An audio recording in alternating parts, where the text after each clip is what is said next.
اعوذ باللہ من الشیطان الرجیم بسم اللہ الرحمن الرحیم اللہم صلی علی محمد وآل محمد۔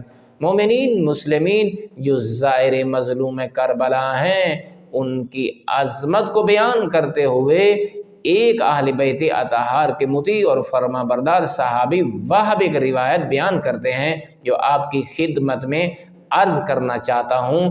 دیکھیں وہ فرماتے ہیں کہ زائرین مظلوم کربلا کے لیے ہمارے امام مناجات کرتے پھر سجدہ ادا کرتے۔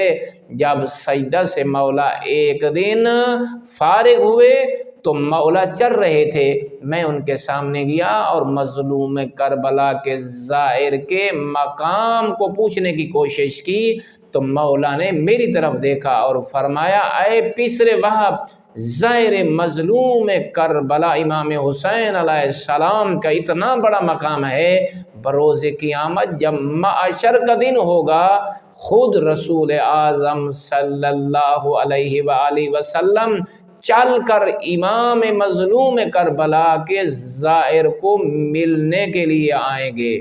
اللہ اکبر! آپ یہ دیکھیں، اگر تم چاہتے ہو کہ معاشر کے روز جناب سیدہ زہرا سلام اللہ علیہا کے بابا رسول اعظم ہمیں ملنے کے لیے آئیں، ہمیں عزت نصیب ہو، تو آپ مظلوم کربلا کی زیارت معرفت کے ساتھ کریں۔ والحمدللہ رب العالمین۔